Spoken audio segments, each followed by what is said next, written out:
Mark, are you ready to start? Yep, I'm all ready to go. Ready to go.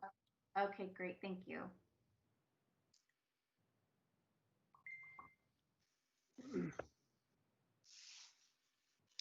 Just trying to pull up the agenda real quick.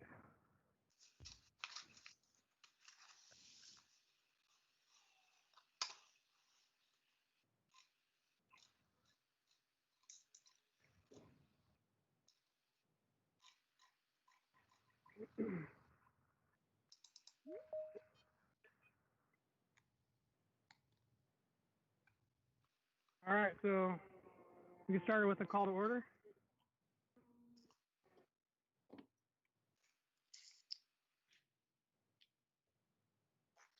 Okay, very good. Would you like me to do roll call? Yes. Please. All right. Chair Wirtz. Here. Vice Chair Spreen is absent tonight. Tony Bevel. I'm here. Ruth Ann Rusnak. Here. Mike Smith. Here. Chris West. Present. And Tiffany Yant. Here. Great, thank you.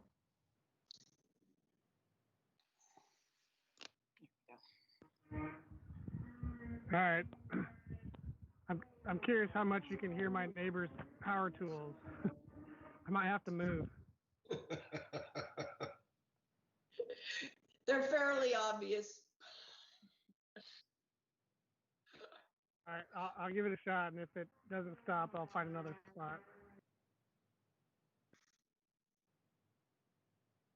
Okay, so approval of minutes. Does anybody have any edits to the minutes they want to discuss?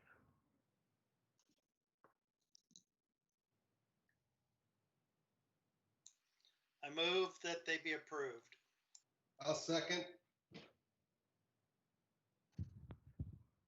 All right, so let's take a vote. All in favor of approving the minutes? Say aye. Aye. Aye. Aye. And opposed? Say nay. And there's none, so it passes.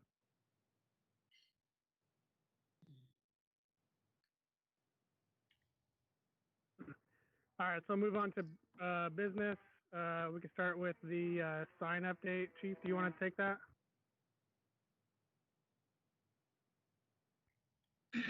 So there it is, behind me, the one side, and I'll try to get it closer for you. Nice.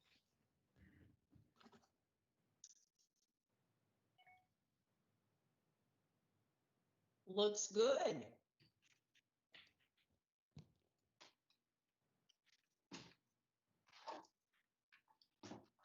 Yeah, I think they turned out very nice. I think you guys did a great job on the design, and that's a good sign. So they're all done. We have them at the police department, and I guess the only thing to decide is how.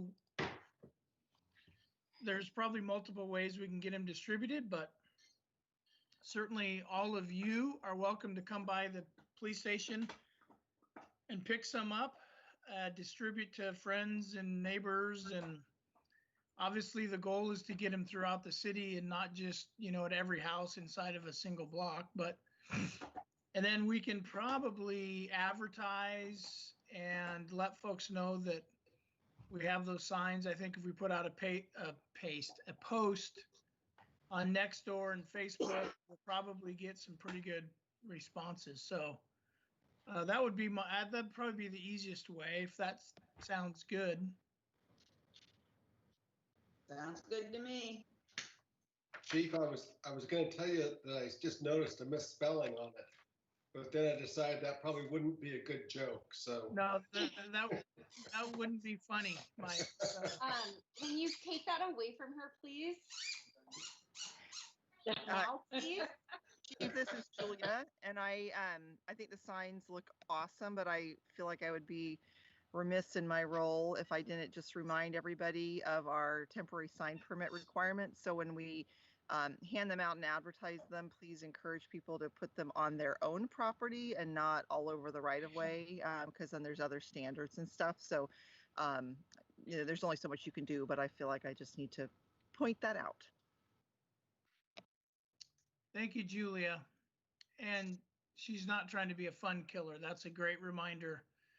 These really are going to be best in people's yards. So, yeah, that's what we'll try to encourage. And although if they get put in the right of way, they'll get cycled through, right? They'll get snatched and picked up and then redistributed. True. But no, that's not what we want. So, okay. Any other questions on that? On the I'm in sign? the meeting. Can you lower your voice, please?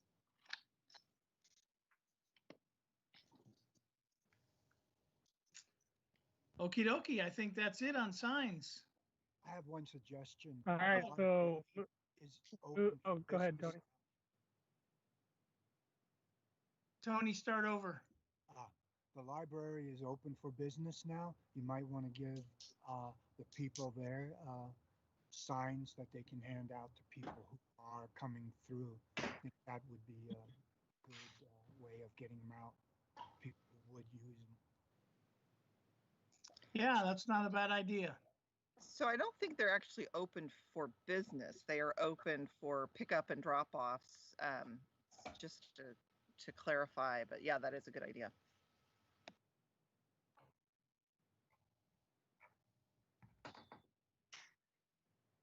All right, so moving on. The next on the agenda is to develop a list of recommended traffic calming measures for council consideration. Can you take the lead on this one again, Chief? Yes. So it's really self-explanatory, but one of the things that council is looking for is to have some guidance and a recommendation from this committee on what kinds of traffic calming measures should be approved for the city or that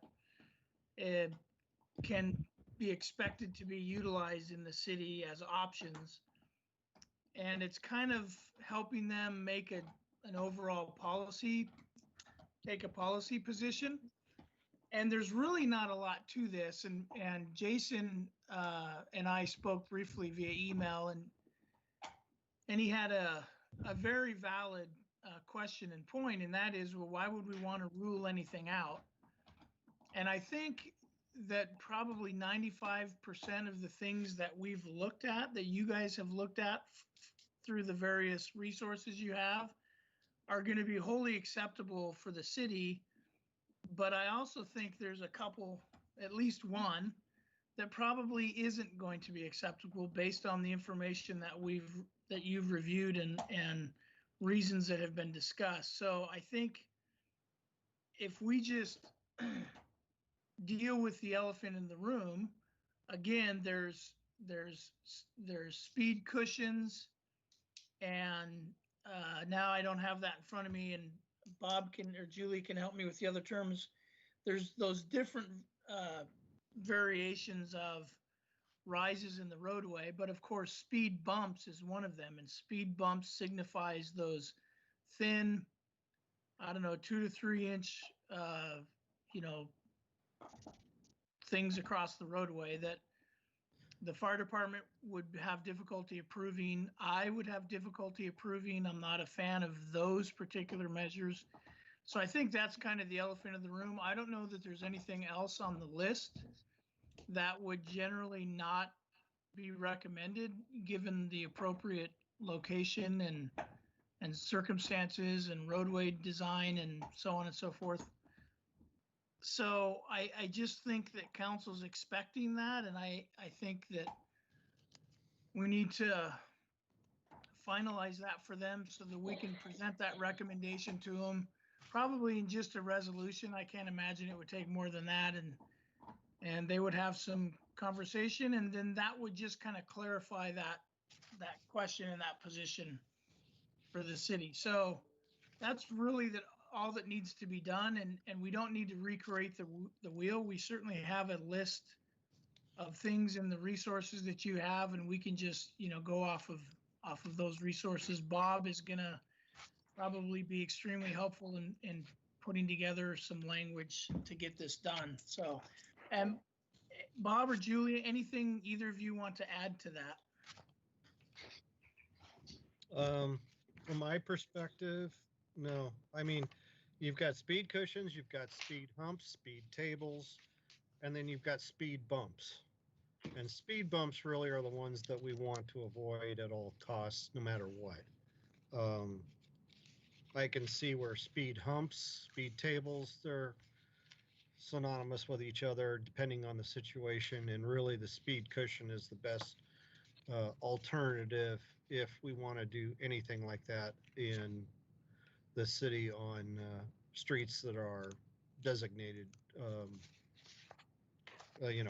worthy of it. So I don't have a problem with any of the other speed control measures that are in the IT manual, other than just don't approve of a speed bump. And I don't have anything else to add to that. So I'm still in favor of having speed cushions. Really, vehemently get on that path to have cushions in the city. Bumps, okay, here, all right, that's out, fine, that's out. But cushions, let's consider it. Yeah, and just to clarify for everybody, I think your staff position, Bob and I and Julia, all agree with that. Have absolutely no, and TVF&R does as well, have no problem with speed cushions, speed tables, or speed humps. And again, the semantics is very important, and it's unfortunate that it's so confusing, but we can support all of those given the right location, the right scenario, the right circumstances. So yeah, totally agree with that, Tony. The only one that we're suggesting that is not a good one is specifically the speed bumps, which is actually a great definition because that's exactly what they are. They're just a bump in the roadway. And it's too easy to accelerate and try to glide over those, and they're just not effective, and they're hard on emergency resource equipment. So any other questions or comments? Yeah, this is Mike. Chief, so would the resolution to council, would that include the definition so they would know what we're saying when we say no speed bumps, but speed cushions are okay, so that they understand, the language? Yes, it would. And I don't know if we would actually spell it out in the body of the resolution, or we would just have an attachment to the resolution that could maybe be one of the resources you already have. Again, I don't have them in front of me, so I don't have something to refer to, but we're going to try to keep it as simple as possible. And staff will have to discuss this a little bit. The other option is we may not need to call everything out. We may just need to refer to the manual and say all options in this traffic manual are accepted, except for speed bumps as defined as such and such. So, Chief, just a point, the engineering manual basically has verbiage in it that says, everything within this manual is accepted. Everything that's not listed in this manual is not accepted. That way, anybody who comes up and says, well, we'd like to do, speed bumps not listed there, that automatically makes it not acceptable if it's not in the manual itself.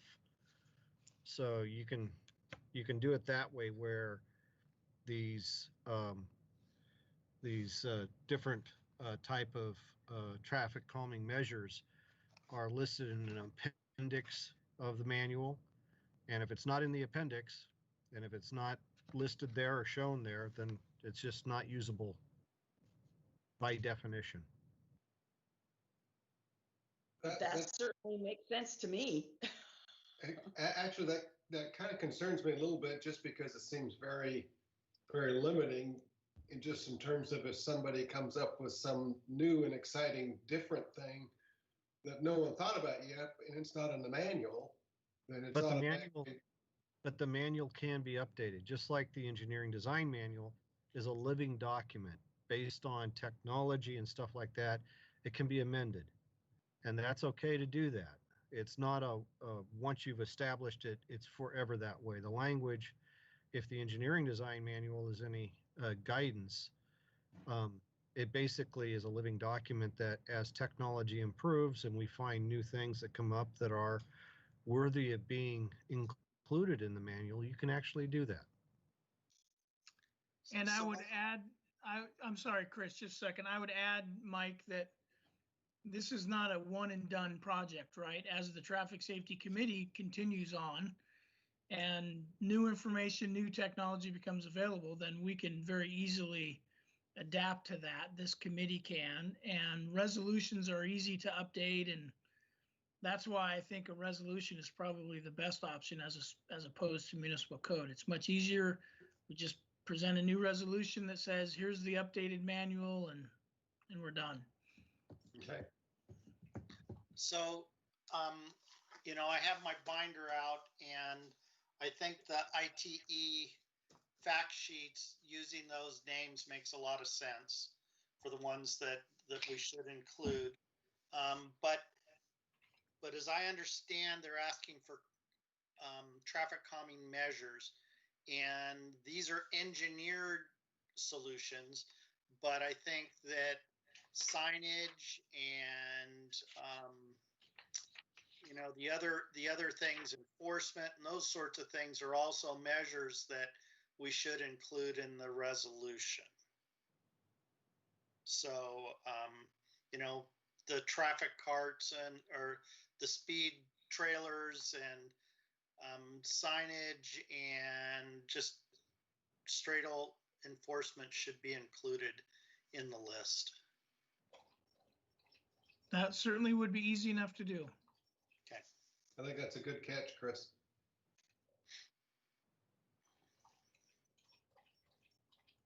So let me ask the committee this. Would you like to see the resolution before it's put together? Or are you okay just trusting staff to put something It would together? be nice to see it. It depends on how much delay that would end up causing. Because we don't want to wait for another meeting probably to have to do the input to make any changes.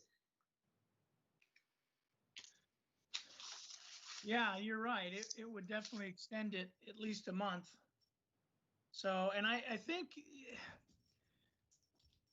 part of the issue is that this is all new to council.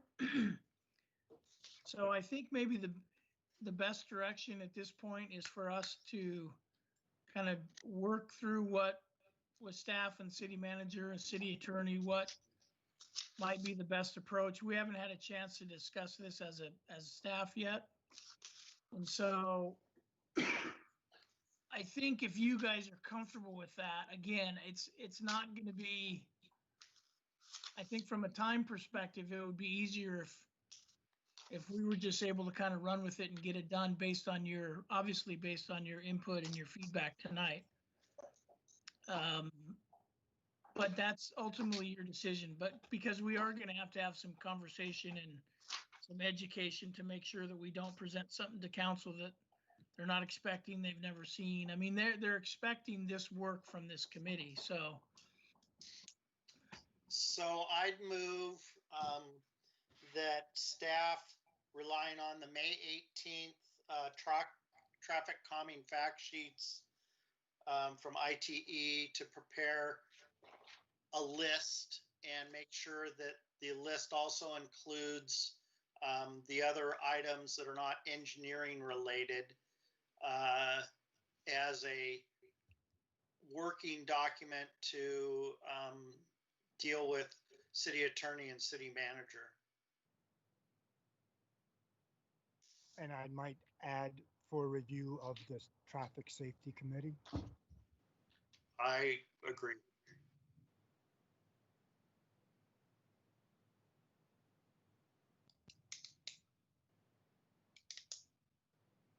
Okay, I apologize. So I need to clarify the motion there with Chris's part and then what Tony just added. So you want to review it before we present it to council? I think we need to. I would agree with Tony. Okay, that's fine. I have no problem with that. I just want to confirm. Okay, Mr. Chair, so you have a motion. I totally lost internet when that started. Is it working right now? I had to switch to my phone's hotspot. Yeah, we can hear you now, yes. Okay. So I guess two things. I'd like to hear the motion. Someone could repeat the motion because my internet cut out there. The other question that I have for you, Chief, is I'd like to understand what the goal of the resolution is, what the council's hoping to be able to do with this resolution.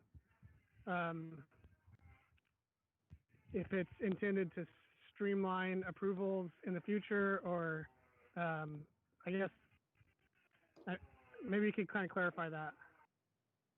Yeah, that's a good question and good point. So, and that's exactly what it's for. So up to this point, there has not been any formal adoption of any policy or any program to deal with these kinds of requests.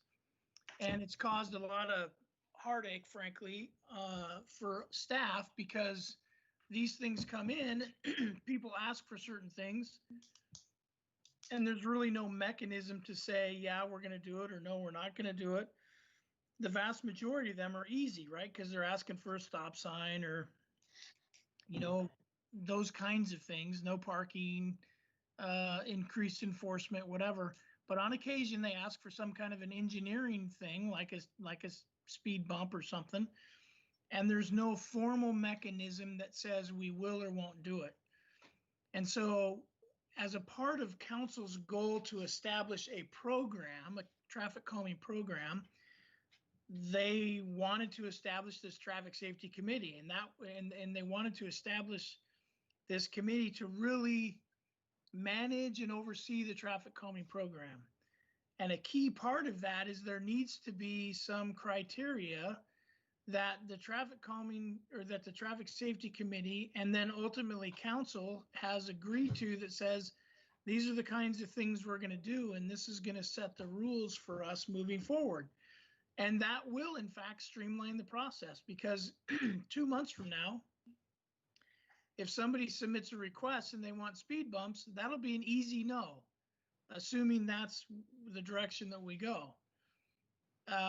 And it may not just be a no, it may be a, well, we don't do speed bumps, and here's why, but there may be other options. So we're going to analyze your request and the location and everything and see what we can figure out. But it will in fact streamline the request, because everybody will be on the same page. We'll know what options we have to work with.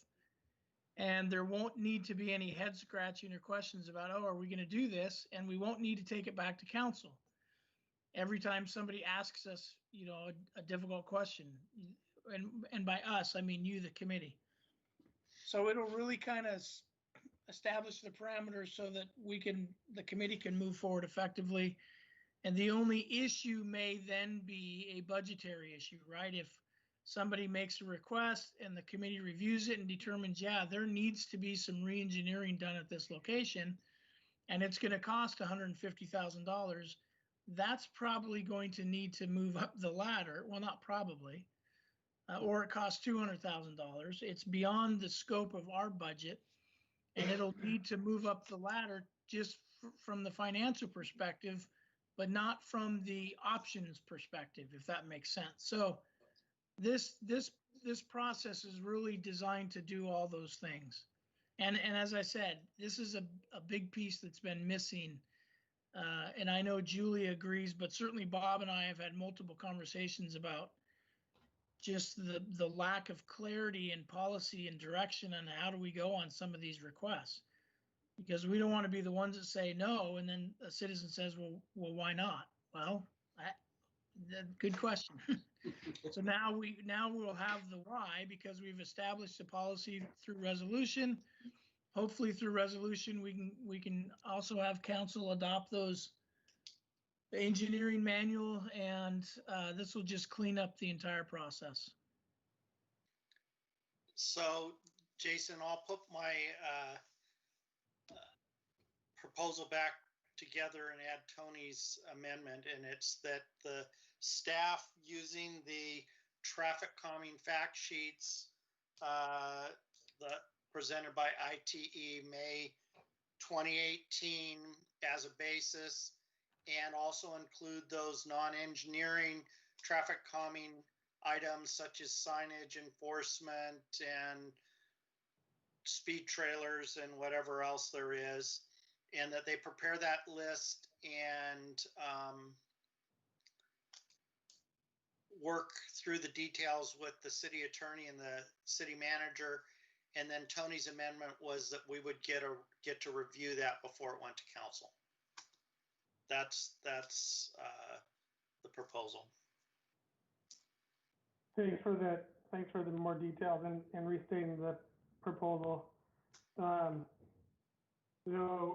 is everybody okay with then delaying this going to council for another month, a month and a half? Sure. Yep. Okay. Did we have a second on the motion? I'll second it. Any other discussion?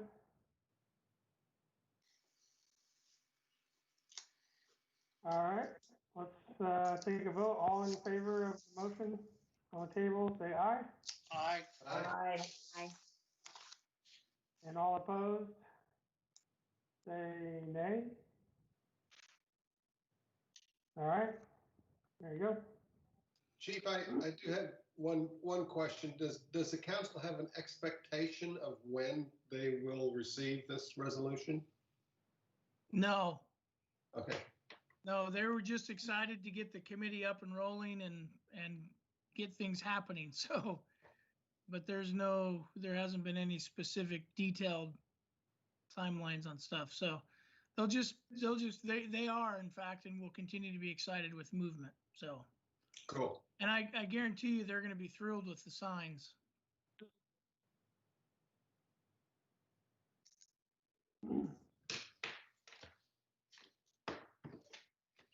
All right, moving on, we get to some pending issues and complaints.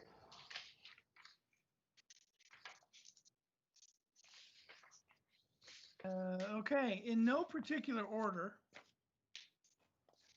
you should have all received the complaints that we have to date. And we may, in fact, and I hope we do have some of the folks watching online via YouTube. And there were some problems with some of the forms, and Angie had to send them out several times. So thank you, Angie, for your diligence on that. I was going to tease Angie and ask her if she could send me the forms one more time.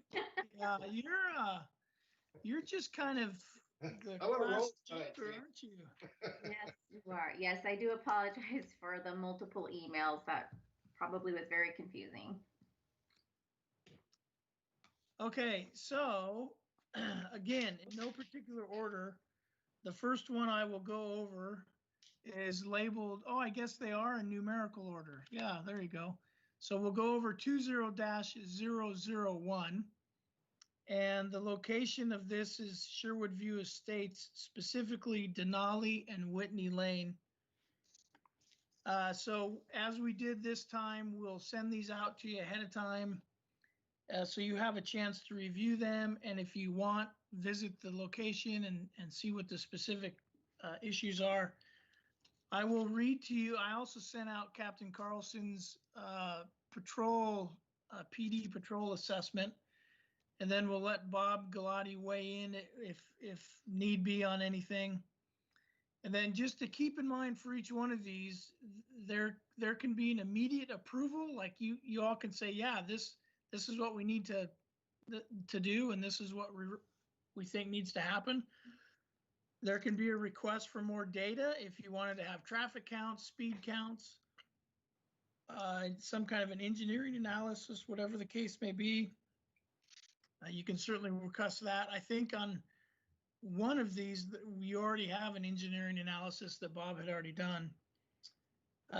So you have a whole range of options on how to respond to these. And this is a work in progress because this is the first chance that we've actually had as a brand new committee to actually get into the work and review these. So, okay, so 001 Sherwood View Estates, you have this in front of you, but there's been at least two focus patrols.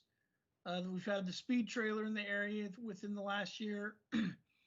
And we've determined based on the data from the speed trailer that there is not a speeding problem, but we do feel that there's a need for a stop sign at the intersection of Denali Lane and Southwest Whitney Lane.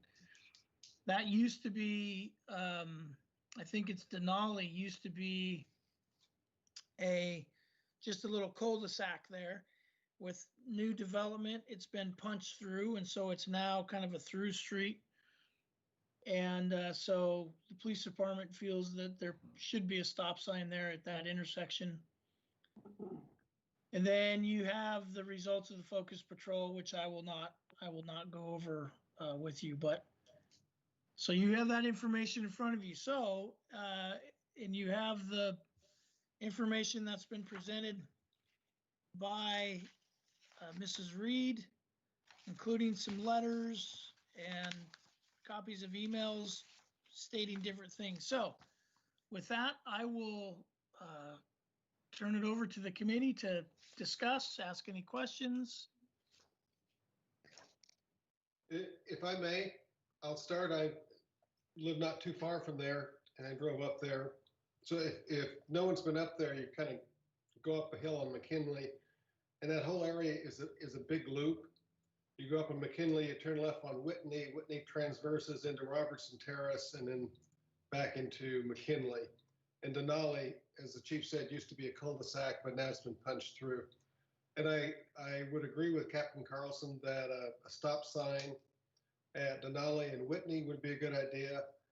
But I would also think that a stop sign, excuse me, on the corner of McKinley and Whitney would be a good idea because it's a 90-degree. So if there's no stoppage, no slowing down, you know, it could be an issue. So if we're going to put one stop sign in, I would say let's put two.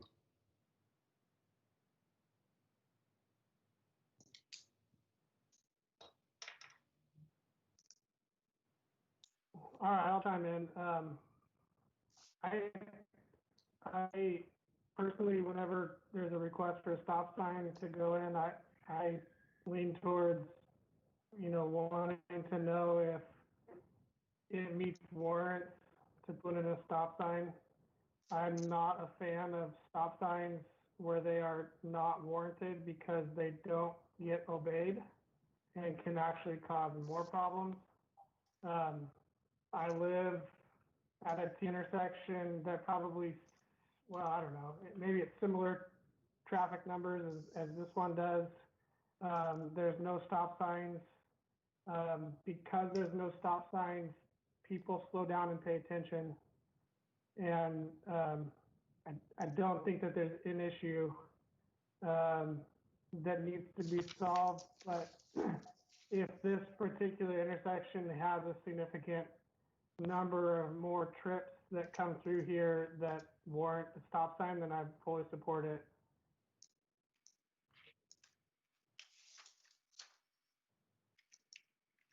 Yeah, Tony? Yeah, does that community have a HOA? Because it's a pretty, I don't want to say isolated, but it's a pretty segregated, like the people who are doing the speeding are the people who live in the community. And if they got the word out, if they have a HOA, hey, let's watch the speeding. I'm in favor of the stop signs.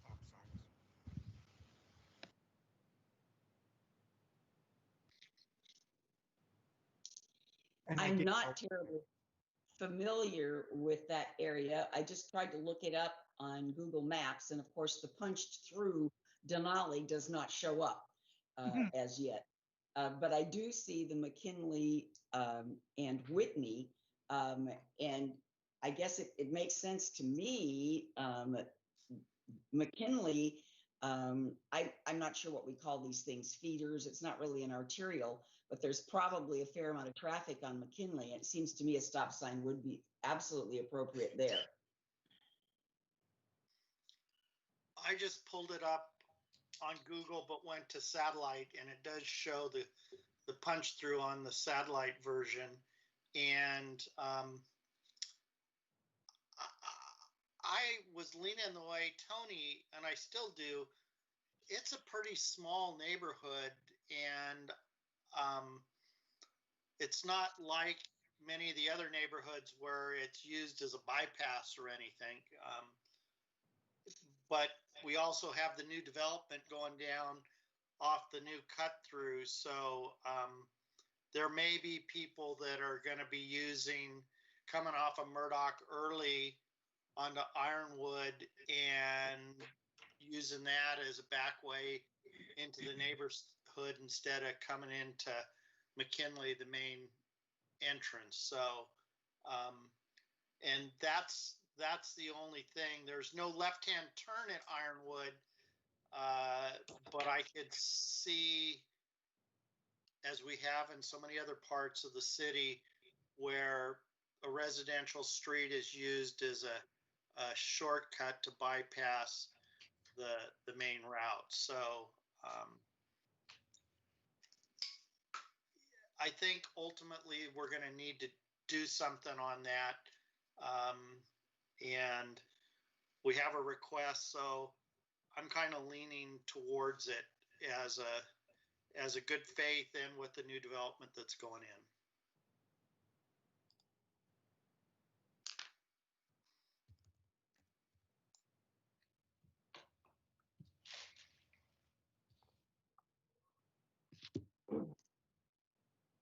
Any other discussion? Anybody else have a thought?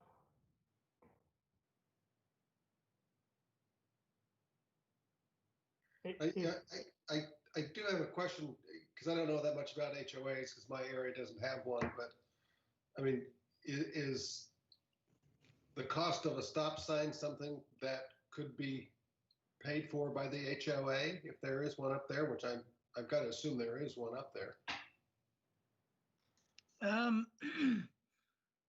It could be, I suppose, but I think it's a moot point. I do not believe they have an HOA. Just from recollection and other issues over the years up there, I do not recall that there was an HOA. I was going to chime in and say the same thing. If there originally was, I don't believe they're active anymore, but I don't think there is an HOA either. I want to, Bob, again, this is Julia. Did you have any thoughts or comments on the, from your engineering standpoint on the request?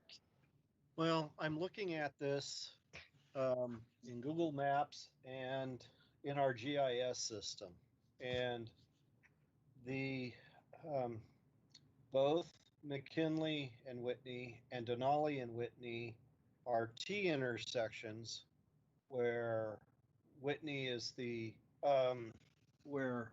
McKinley is the through street relative to Whitney, and Whitney is the through street relative to Denali. Now with these are all residential streets, and I'm looking at the surface terrain mapping and stuff like that I see here. They are not excessive grades. They're not steep, not like Pine Street. There does not seem to be any visual impairment up the road. I think that the intersection that I have here of Whitney and McKinley, right on the corner there, there's a hedge in the way, which would force people to stop to actually look around it. But if they're not, this is where people should be stopping just out of basic driving habit. You don't turn onto another road without stopping at a T intersection. Now, we have T intersections all over the city. And this is going to basically open the door up at every T intersection on every street in the residential neighborhood where people might have a complaint. I don't believe this has anything to do with does it make it safer? I believe that a proper placement of a sign is to help control driving patterns on larger roads and things like that, where it's needed to actually control how many, how the cars are going through. You don't have that big a neighborhood. You really don't. So, servicing this roadway.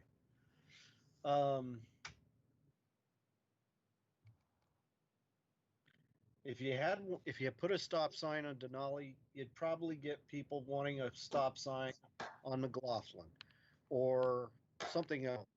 It would just keep adding up.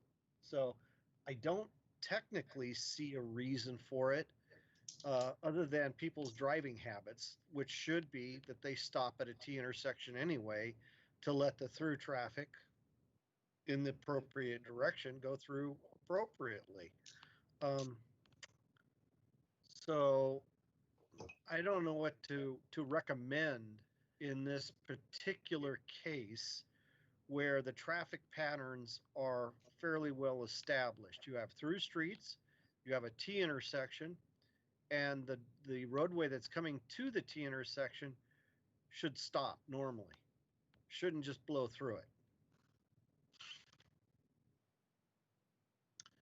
If you want to go that route and put traffic control in the way of stop signs at those intersections, I might recommend that we do based on traffic counts.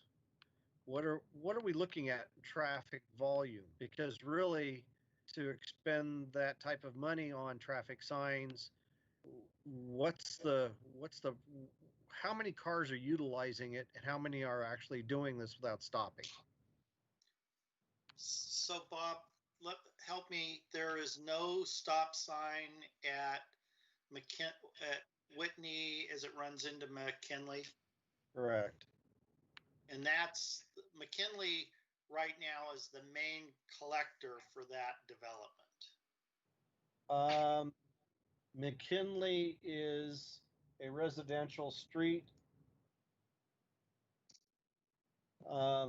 Just like everything else, it could be classified as a neighborhood route. There's the development. I'd say that McKinley is the neighborhood route. It is the major loop. Yeah. Because because most of the homes are taking their access off of the side streets, as it were. Yeah. So that's the through street. McKinley is the through street. Whitney would just be another residential street. Yeah, prior to Denali being punched through, McKinley was the only route up to that area from Murdoch. McKinley is still pretty much for that area is still pretty much going to be where they're coming in. The people who are going to Denali will probably come up Ironwood because they don't have to drive through a bunch of neighborhood to get to their homes. They just go up Ironwood and turn up Denali and they're in. It's a steep road, yes, but it's going to be easier. I changed my view of it with Bob's explanation. If there isn't any other stop signs in that development, given the shortness of the development on Denali right now, and there's nothing on Whitney. I'm hard pressed to approve it for now, but maybe as as Bob mentioned, maybe as a further study, a little bit of a traffic count to see what kind of volume we're really dealing with and if people are not stopping makes sense.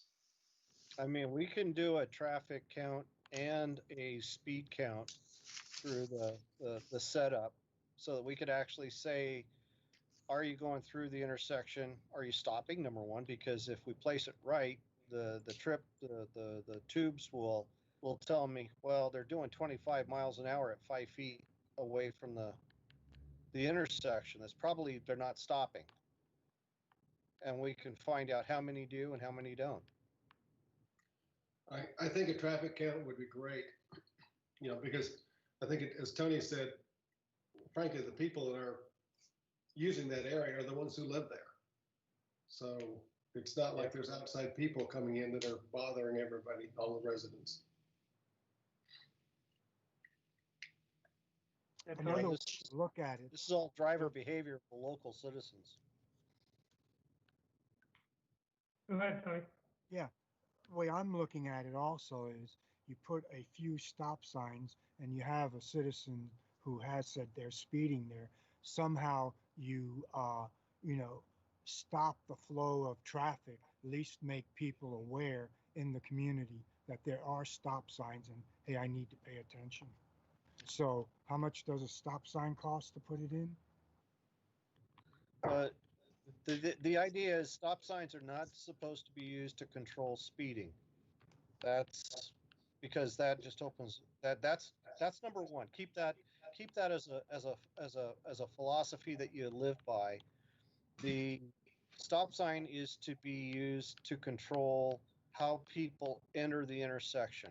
So if they're not stopping at an intersection, if we're having like an accident or something like that at an intersection, then we would review it and say, okay, here's where we want it to stop because this is the through road. The stop sign has to go here to control turning movements. Again, you don't want to do it to control people's speed because everything would have to have a stop sign. Even the through road would be subject to stop signs, which is not necessarily what we want for the through road. It's an important thing to think about.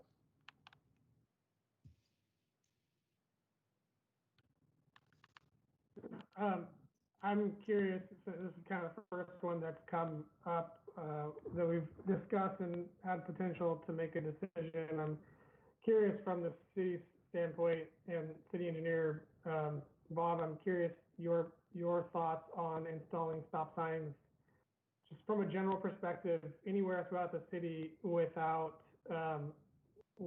actually doing a warrants analysis and your comfort level with that. Generally speaking, when we develop subdivisions, we look at everything and the signage is established when the subdivision goes in. So it goes through that as part of the design review when we put in subdivisions. Typically, interior to subdivisions, residential to residential intersections don't get stop signs.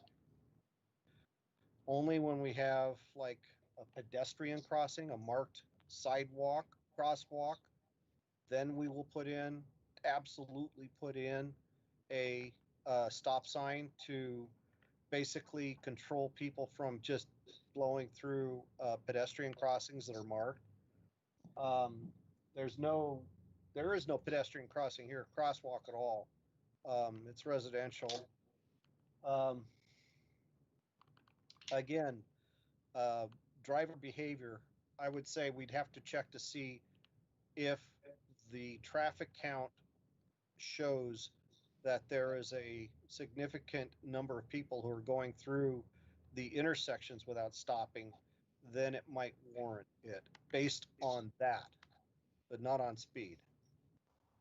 Because a traffic sign will not stop people from speeding. I have Two questions about parking, especially on Whitney. Is parking, on-street parking allowed? And then secondly, in general, how close to an intersection is a car allowed to park in Sherwood? It looks like they can park right up to the limit line. That can impede vision and make a stop sign a little bit more important if there are cars parked right up to the limit line as Whitney approaches McKinley. I will have to check to see how the subdivision road section was laid out, whether it was parking on one side, parking on both sides were permitted, or if it's a narrow street like in Woodhaven, where you shouldn't be parking at all, but because it's so narrow, but we allowed it. There's a lot of driveway drops here. I see no signage on the street that says no parking. But at intersections, per the code, per the design manuals, you should be at least 25 feet away from the intersecting curb face. So that puts it back quite a ways.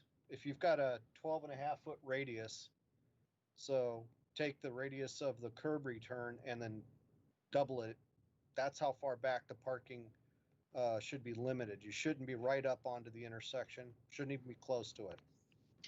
I sure Chief, noticed isn't in that much of state Sherwood law? that's not observed.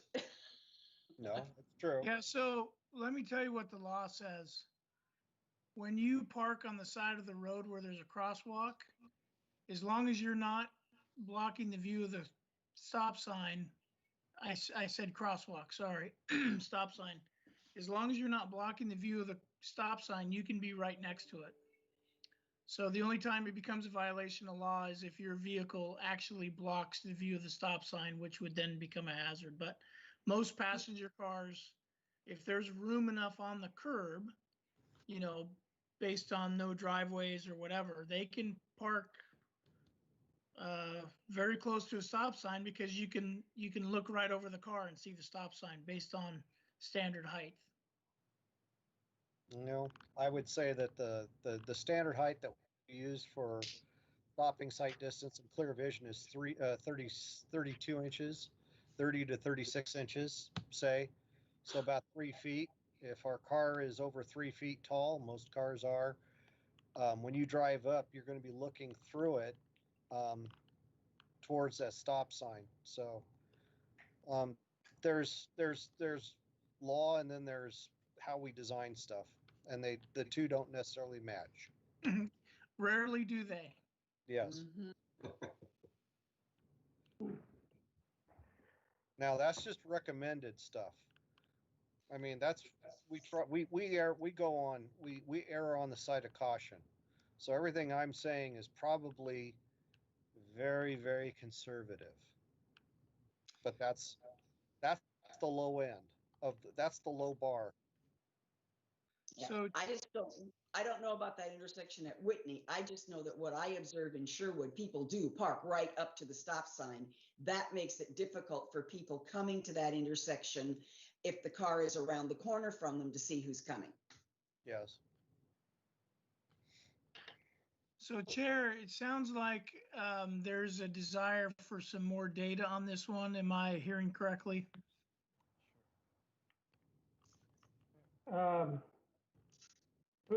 I guess maybe show of hands of people that want to see more data. One person, 2, 3, 4. Okay, yep, there you go. Okay, so All right, we we'd will, like to see more data. yeah, we will pend this request. We will do a traffic count and a speed count. Those are the two things that I heard. And we will come back with more information next month, and you guys will be ready to make a decision. And I just want to point out. Chief, I'm sorry, just I guess a point of clarification. I just want to make sure that Bob has the staff resources to commit to having that information by next month.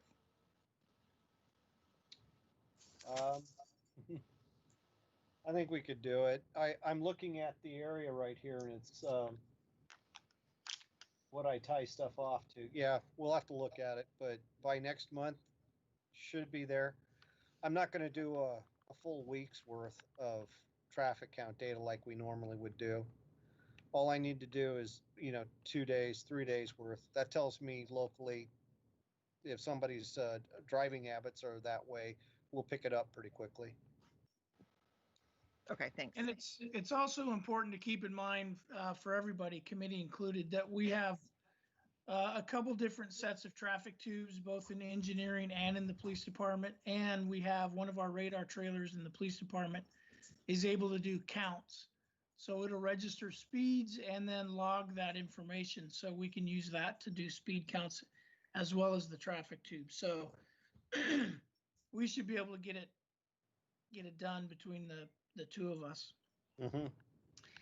And then, so just again, ongoing education and reminder for you all as a new committee. That was a good one to kind of get started on. So what you're going to get from staff, and we're going to get better at this as we go on, is we will, as these complaints and requests come in, we will do our best to have some initial data for you when it first comes in. That may not always be possible, but that will be our what we will shoot for. And we will be prepared to offer as close to expert input as you discuss them, like we did tonight, for each one of these areas and locations. So that's going to be incumbent upon us to kind of do our homework ahead of time. But the point of all that is we're not going to make the decision for you. And that's the reason we have the Traffic Safety Committee, is that we wanted to remove the decision completely from city staff hands, because oftentimes it's considered arbitrary, and put it in the hands of citizens that have the ability to look at the data and review all the information and make a decision they think is best for the city. And when you're talking about putting signs up, the point Bob made is very, very important to remember. And you want to try as much as possible to have consistent decisions, right? So as soon as you approve a sign in a location, you can rest assured that you may get requests for other signs in other similar locations. And one sign is probably not that big a deal, but a half a dozen signs or 10 signs, and you will blow your budget very, very quickly just throwing signs up throughout the city. And certainly there's requests that have come in over the years that somebody says, hey, how come there isn't a stop sign here? And we go and look, and Bob says, oops, that one got missed. There should be one there. And we put it up. There's been far more circumstances that have come in that it just didn't meet the criteria for a sign, as Bob explained. But ultimately now those are going to be your decisions. And we're just going to give you input and recommendation. And keep in mind also that the recommendation from the police department is oftentimes just anecdotal based on our experience. It's not engineering recommendation. We're not engineers. So in this most recent case we just talked about, we didn't do it. We haven't done a speed count yet there. So the information you got was just based on officer observation. So we will get the speed count and the traffic count and the speed count done for you on this one, and we'll come back to it. Okay. The next one, 002, is at Sunset and Cinnamon Hills in the Crestwood Heights neighborhood. And it deals with crossing Sunset and Cinnamon Hills in order to get to Cinnamon Hills Park is a safety concern. And they're asking for some kind of a pedestrian crossing installation. And what we've determined, we've done 2 speed surveys at that location. And it looks like over 27,000 vehicle speeds registered, and only 27 of those vehicles were traveling more than 10 miles above the speed limit. The average speed was 37 in a posted 35. And then he's got some breakdowns. And there's also been some traffic enforcement there with about a dozen citations written, it looks like. So. And the request is for a crosswalk. Pedestrian crossing installation. So yes, let me see if I can pull up more.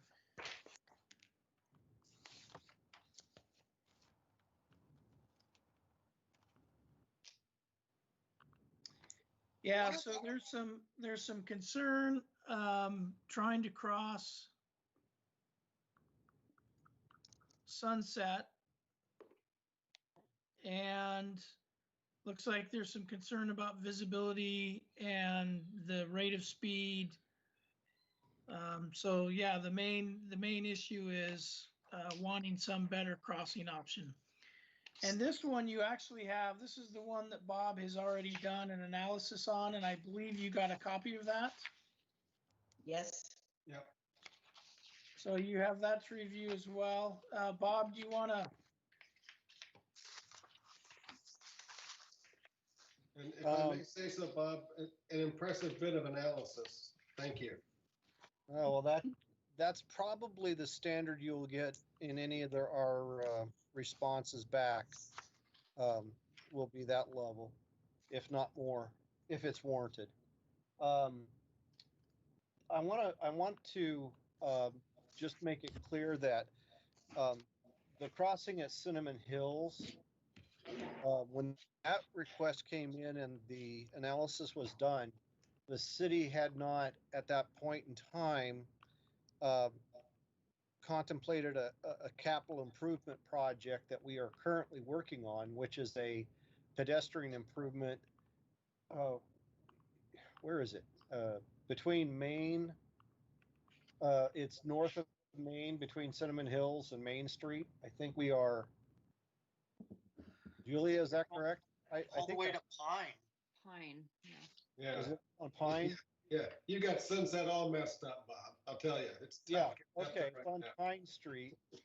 Just to give you an idea, the distance between Cinnamon Hills to the Pine Street is 524 feet. So we're putting in a pedestrian crossing at Pine, and it's 524 feet away. Does that make a difference to have a pedestrian crossing that we're currently putting in, and then have another one at Cinnamon Hills and have them stop, going down the road? I don't know. We have a school, 2 schools within the immediate area, something Yeah. to consider. And so my review of this thing was more predicated on what's the physical condition of that crossing and what would be required to put it in and have it meet all the standards that we need for a pedestrian crossing, mostly ADA.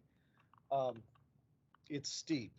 Cross section of the roadway is 6% plus. We're supposed to have 2% max cross slope for ADA standards. So I would be really tearing out the intersection to provide a physical crossing there.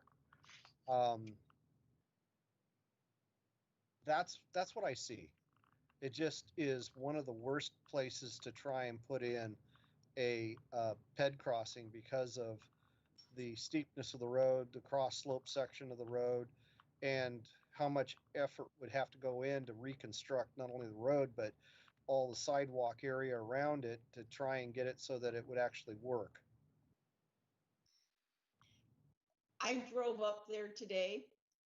What are those huge pipes that are going in, and is the installation of those going to require replacement of the curbs anyway? The huge pipes where? Off of the On one Sunset.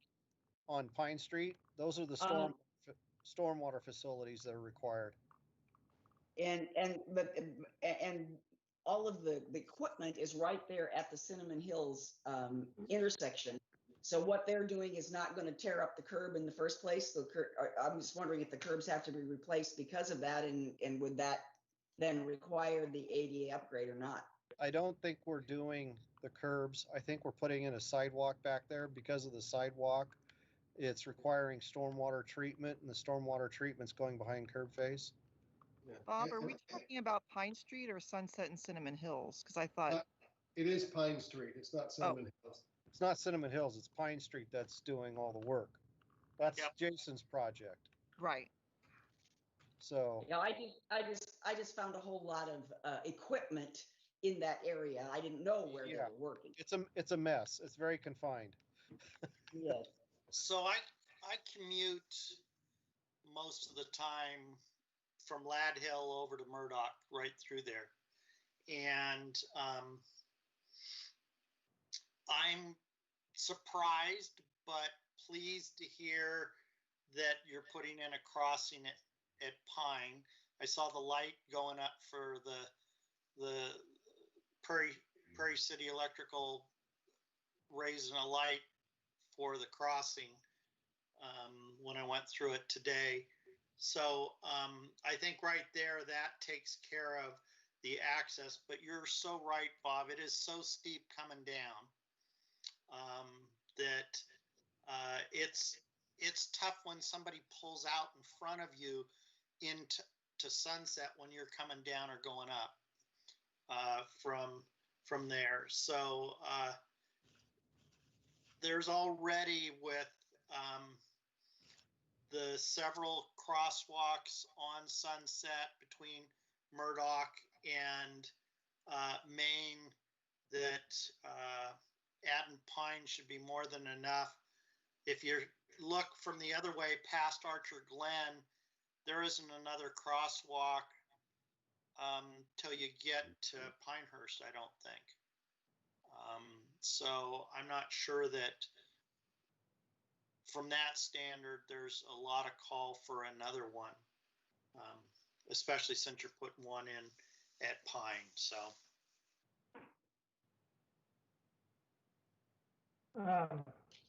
So I guess I'd like to just make a clarification that our discussion and the decision that we're considering isn't whether or not there should be a crossing there. There's a crossing there. There's a crosswalk there. It's a legal crosswalk. Anybody can cross there. No, The there is, question is to enhance it no, there is not a crosswalk and make it more visible. at Cinnamon Hills. There's not a striped crosswalk, but there's a cross. There's no pedestrian crossing provided across Sunset at Cinnamon Hills. But one's going in at Pine, which is 500 some odd feet. Up the hill. Up the hill, yes. And there is another one 700 feet down the hill. That's correct. That's the one down by the school. Yeah. That we redid last year, I believe. So does the city has the city officially closed that crossing? Or I mean, I get how do you figure that crosswalk is closed or not there? If it's not designated a crosswalk, I don't really think I need to close it, but it's not set up. Maybe I'm It's not misunderstanding the necessarily law, set but- up for crossing Sunset. It has an old configuration of of what would be classified as a crossing ramp that's at the 45-degree angle to the intersection, so you could go both ways. You could either cross Cinnamon Hills or you could cross Sunset. But I don't believe at the time when they looked at this that they actually considered, whether it was feasible to actually make it safe to cross Sunset. Times have changed. But it's not prohibited. And is there not a law that says if pedestrians are at an intersection, traffic is supposed to stop for them, whether or not there are zebra stripes in the road? True. Absolutely true. Jason, is that what you were referring to? Yeah, so every intersection is a legal crosswalk, whether it's striped or not. The question really is, do we have ADA compliant facilities for crossing or not? So right now, there's nothing stopping a capable person from crossing Sunset. There is potentially things that are stopping somebody who's disabled from crossing Sunset. I'd be more interested if we're talking about not putting a crossing in, I'd be more interested in exploring the idea of officially closing a crossing with whatever method, seems appropriate to the city. Because I guess I get concerned the way the conversation is going is we're saying that it's not safe to cross there, and so we do nothing, that we're going to get ourselves into a sticky situation with ADA. But Bob, this is Chris.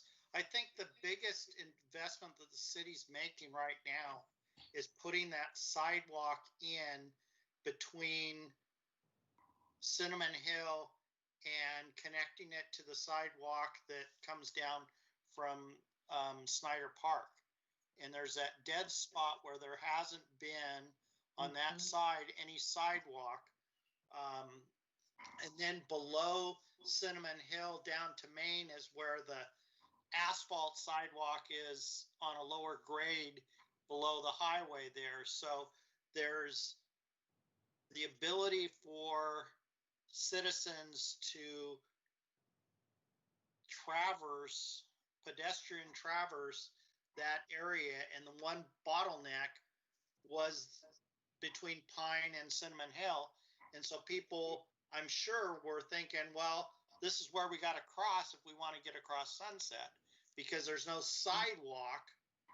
There was just a wide piece of pavement in that one little stretch. And the city's repairing that and putting in now a crossing at Pine.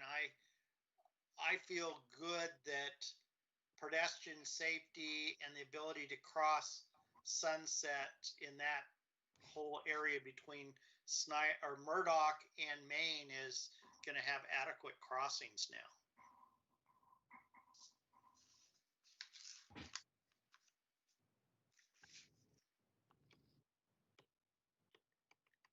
I would support an action that makes a decision that crossing is not safe for anyone, and that we officially close that crosswalk.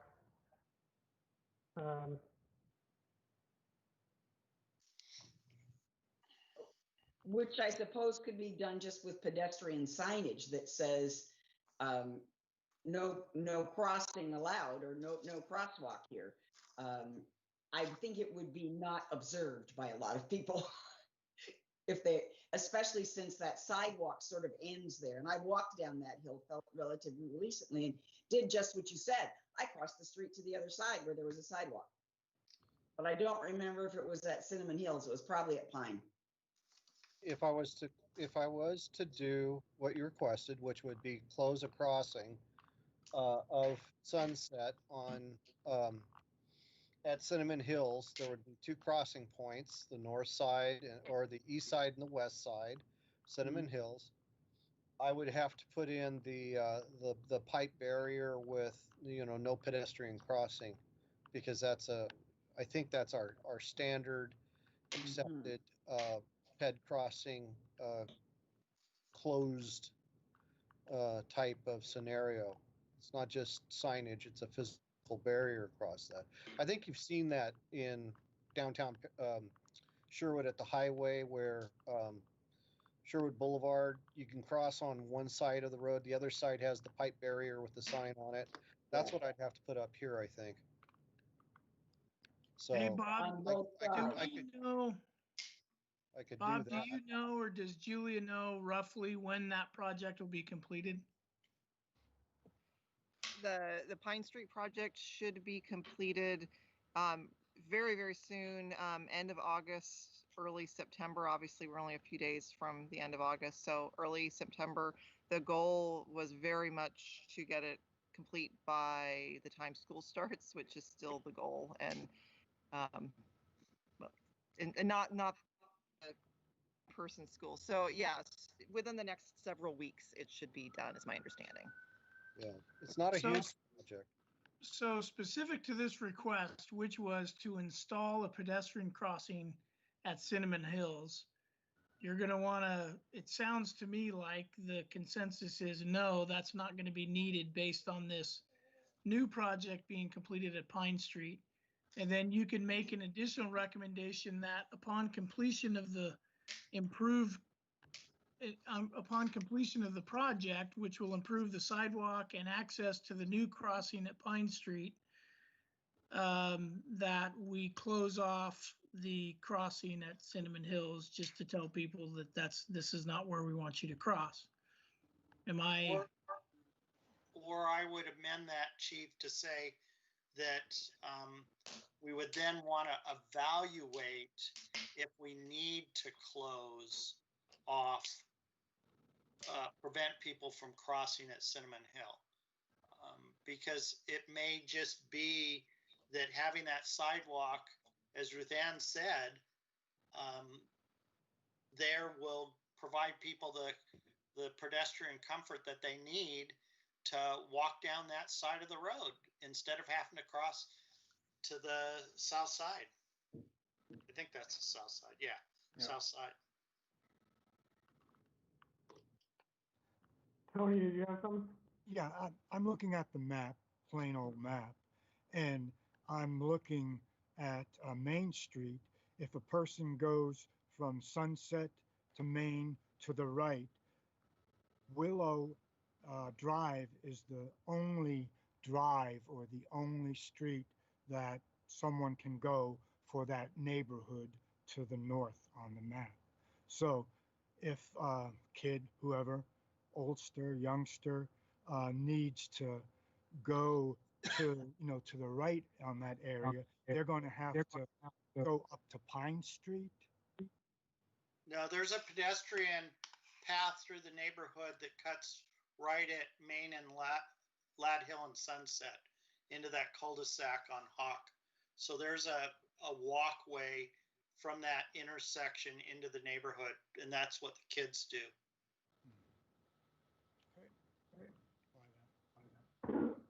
So I think for me personally, rather than making a decision to officially close the crosswalk, I would be more in favor of just making a decision to not mark the crosswalk or install, rapid flashing beacons or anything additional, to leave it as it is, which as it is a legal crossing, but not marked would hopefully discourage people from using it. And they would use the adjacent crosswalks east or west of that intersection.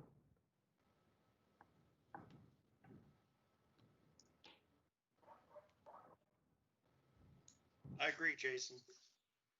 So in terms of the request, then it sounds like it's just a simple denial based on current improvements that are going to be made. Yep. Do we need a motion to deny? I move. So moved. Second. All right, any discussion?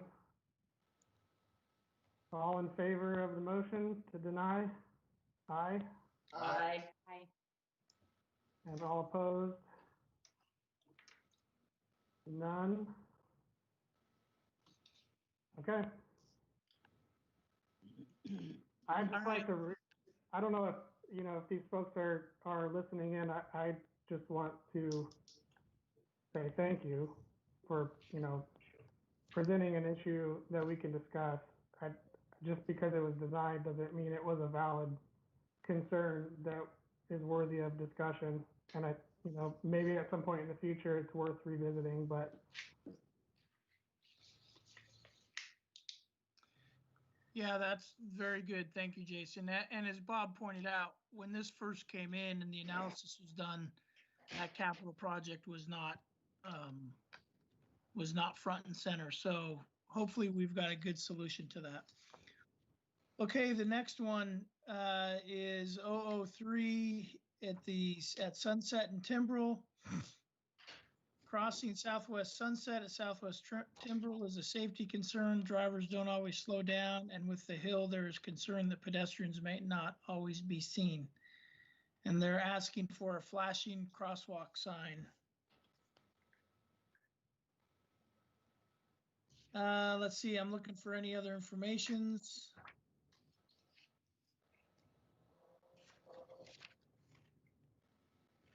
There is a crosswalk there, but they're just concerned about visibility and people not seeing kids in the crosswalk. Yeah, So there's that's there's really a what it comes crosswalk- down to. There's a crosswalk there and a stop sign at Timbrell and Sunset. There's a Well, stop sign for Timbrell, not for Sunset. Yes, good clarification. And, Right. and if I remember right, it's been a long time since I've gone that way during school time. There's usually crossing guard there, if I remember right, during the school times. Is that correct? Yes. There is, but I've heard from Middleton parents that sometimes people don't stop even for the crossing guards. Okay. So Yeah, the information from the PD was there's been focus patrol that's been conducted there earlier this year. About 2 hours spread out, and they did not observe traffic violations. Now, it's important to understand that when a police officer does focus patrol in a marked patrol unit, that oftentimes they won't see traffic violations because people will be on their best behavior. So that is not necessarily indicative one way or the other that there are or are not things going on. I will say that we have received numerous concerns. This one is the formal documented one, but others, as Tiffany alluded to, have expressed concerns about that section of Sunset. It's fairly close to 99W. There's a lot of traffic turning on and off. There's Woodhaven traffic. And so I will just tell you to keep in mind that that's a tricky little area of Sunset there. With that said, I don't know that Bob does or doesn't have anything to add. Well, I keep looking at this, and I think signage could be put up, like additional signage, school crossing signage. I'm not seeing what I would, well, there is school crossing signage right there. There is. Yeah. You know, that's the major thing. There's nothing there that would prevent somebody from seeing these cars or the cars from seeing the people who are going to be crossing. There's no excuse for it as far as I'm concerned, because there's a really good clear vision of that area. So is the request for the button pedestrian flashing lights like we have across from the old, now the administration, or I guess now across from Hawks View Elementary, or what? They're on I don't even know what the schools are anymore. They're on the main drag coming in to town. No, the request is simply for a flashing crosswalk sign. And I don't know what that means other than what it said. I will also point out that I do not believe that is clearly a significant school crossing. It sounds like. We have installed other school crossing signs. For example, further east on Sunset in front of Archer Glen, we have those little posts that are put in the roadway. Those are fairly, comparably speaking, those are fairly inexpensive. Certainly when you compare those to a flashing crosswalk sign, they're a lot less expensive. So that may be a potential solution there. Keep in mind that you can say yes to request, or you can also say we're going to do something other than what you've asked for. So this location looks like it might be a potential for ongoing significant enforcement, just to keep people on their best behavior. Could be kind of a hot spot for us. But again, while we're there, people behave. When we're not there, they don't. Kind of the same drawback with the radar trailer. When the radar trailer's up, people generally try to drive the appropriate speed. Then when it's gone, they revert back to their poor behavior. Now, So just a couple things to keep in mind there, but certainly those little pole signs that we've put up a couple places could be an option as well. now if I could make an observation, because I'm looking at this on Google Maps, that is a wide section of road because you have a turn lane. That crossing is going across two travel lanes and a left turn lane onto Timbrel.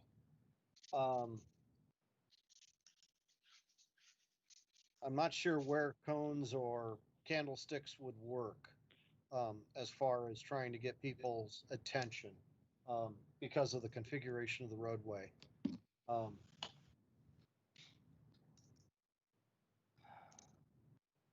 I would say that we could look at for options like the flashing stop sign or the flashing sign up at the top of Snyder Park, where it automatically goes off when you're coming up on it, and see if that could be a possibility. I don't know. So you're saying an extra warning before you actually get to the crosswalk, and there isn't any there. There is no alert before you get to the crosswalk. Yeah. That's what I'm saying is it would be something unusual. It'd have to be something different. Again, the only thing I can think of is the flashing stop sign up at Snyder Park as a precursor to the crossing, just to get people's attention. Bob, And are you I suggesting kinda wondered- an actual stop sign or something like No. a flashing sign? Just a Like flashing sign that shows there's a crossing ahead. Instead of stop ahead, it's pedestrian crossing ahead or something like that. Something like that. It would be unusual. There actually is a crosswalk ahead sign, at least on the direction headed towards Sunset. It's not flashing, but there is advanced signage. I think that Sunset being divided with the landscape median and the trees on the right and in the middle, and minimal access points and intersections just lends itself towards people kind of cruising through and not paying a whole lot of attention to the stuff on the side. I think, given the proximity to the Pinehurst and Sunset being kind of smack in the middle and connecting to the two sides of Sunset and the neighborhood to the YMCA, I think it's a great candidate for those rapid flashing beacons like you've got at Langer Farms or I don't like those when they're used too frequently because they get too, desensitized to them. But in this particular case, it seems like it might be I know that they're expensive, but it seems like it may be an actual situation that makes a lot of sense for it. I agree. Yeah, especially since we're considering primarily grade school kids that just are less aware. And think how awful you would feel if you happen to not notice and hit one of those kids. I'm a little confused though, because maybe it's just the way that this is written. Is the concern over drivers on Sunset or the concerned drivers coming down Timbrel that aren't seeing? Sunset. It's Well, it says they always slow down coming down, and with the hill is on Timbrel. It's not on Sun. There's no hill there on No, Sunset. There's there's a a hill. slight decline. There's a slope coming off of 99. That's where it drops down and levels off around the corner. So Okay. Yeah. it levels off just past Timbrel. And people are coming off at 99, still jacked up doing 50 in the 45. And So- coming on there, that's the biggest, they start slowing down as they're coming up to the next stop, four-way stop, but they're picking up speed. It's always been for me, I understand for the people living in that neighborhood. And then I guess the other thing too is we don't know what Sunset's going to be like once the high school starts being populated. So I think that doing something like the flashing, just adding a flashing light to the pedestrian crossing ahead is a good measure to highlight that important crossing. So a couple things. First of all, this is an HOA.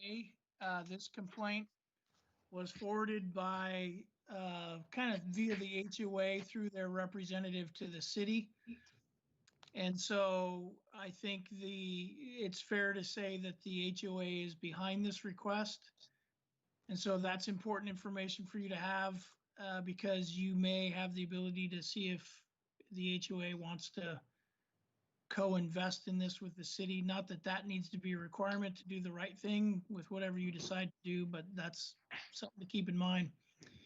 And then the other thing is I'm now hearing consensus about the likelihood that there would need to be some fairly significant investment in the area, which I'm not taking a position on, but I think generally we're going to want to have some kind of a study done and more data before we invest that kind of, make that kind of investment. So I might suggest, I want to know what Bob thinks about this, but I might suggest that we may want to do a quick study and get traffic counts and speed counts again in this location to have a good understanding of what it looks like, to at least have that in the file when the decision is made to spend $10,000, $15,000, whatever it's going to be to put that system in there. Bob, what do you think?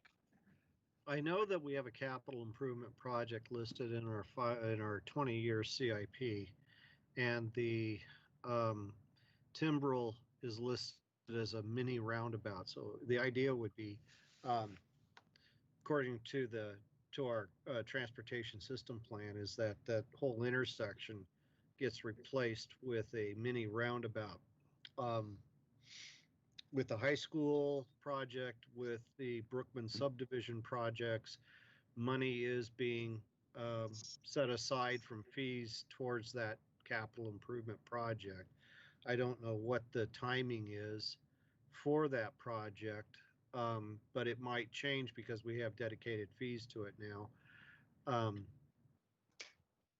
I would hate to put something in now that we're just going to tear out in 5 years. And the system that was put in at Langer was an $80,000 system with like $15,000 of engineering fees associated with it. So not a cheap system to go that route. But Bob, the Langer system is one where you push a button and it signals that there's people crossing, correct? And that they have to stop. Yes, right. It is a physical crossing system versus something else that basically just like a radar, like the Snyder Park one is sort of like photo radar. It will tag it and it just blinks. So I'm not sure what the difference in cost would be. I'd have to look at stuff, and definitely traffic counts for that type of system. Any type of system would have to meet warrants, obviously, and we'd have to look at it with a very, very close eye because it would be something that would be somewhat expensive. I'd have to expend some money up front even to do the analysis, because I'd have to get a transportation engineer to look at it and say, even with the traffic counts, which we could develop, what does this mean and what's the configuration and how would it meet requirements? Any traffic counts right now are kind of a moot point once that high school goes in. So, Yeah, traffic counts right now, they would be worthless right now. It's really when the high school goes in, how is that going to change? How's driving habits along that whole area going to change? Even with the COVID, and we're doing some traffic counts right now, and with the COVID on our standard road, we're finding traffic counts to be 10% lower than what we had prior to the COVID. So we're not getting the type of loading that we would see under normal conditions. So maybe this one is, we recognize the concern, but defer decision on additional data and to see how traffic flows are once the high school's populated. I think that's a good alternative, because then we would be reacting to a situation where your traffic patterns are being established with new traffic loading criteria, namely the high school and how that affects everything. That might be that would be a good way of dealing with it. Just defer it till that time. The other condition that normally exists that doesn't now is school crossing. Yep. So that crosswalk is not going to be a school crossing for months, probably. I mean, who knows? So I would think that maybe this is one that we need to keep open. Certainly in the meantime, if the committee feels like it, you can request ongoing enforcement. But I'll let you decide that. But certainly we have enough now. We can start pulling some data, and we'll take a long-term look at this and make sure everything's being considered. That sound right, committee? Yep. Okay, do you want any immediate action from the police department on this?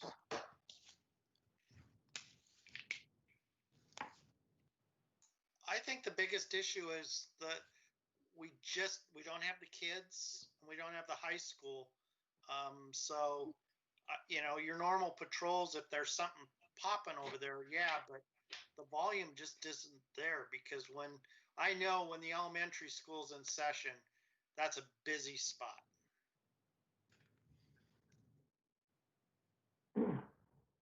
I agree. But I also think, though, that when school is in session and the pedestrian traffic is the heaviest, that's when they have a crossing guard. And right now, there's never going to be a crossing guard until school goes back in session. And I don't travel that way frequently, so I don't know what it looks like right now. I'd be curious to know how many people are using that crosswalk right now. But I imagine that is the skate park open? Yes. Yeah. I imagine people are going back and forth to the skate park over by the YMCA, going to the trails over in the Woodhaven neighborhood and coming back and forth. And I have a feeling that crosswalk's getting used, even though the high school is not built and school is not in session, and that crosswalk's probably getting ignored. I'm not a big fan of just tabling it until the school gets built and school goes back in session. I think it's something worth investigating now. I know that it's expensive, but I also think that it may be worth it there.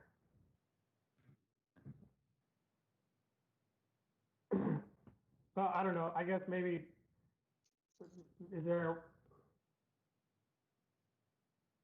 trying to figure out a way that we can get a little bit more information about how much it's being used right now, and if it's a current during COVID no school issue.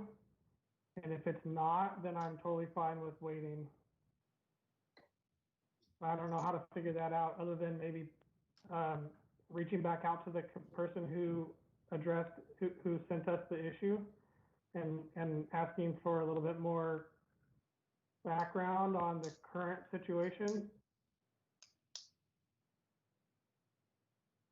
Well, we certainly could ask them to confirm that they thought they needed the flashing lights on Sunset. We think that's what they mean. And how would we get a pedestrian count for usage on an intersection like that?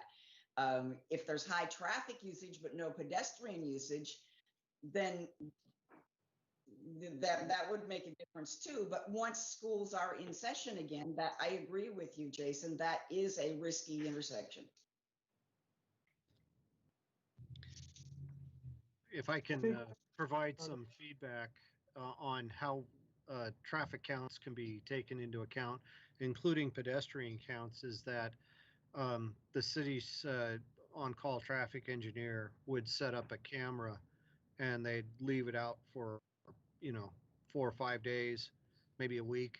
And from that, they'd have video evidence of traffic counts, but they'd also have pedestrian counts of how many people actually use the crossing.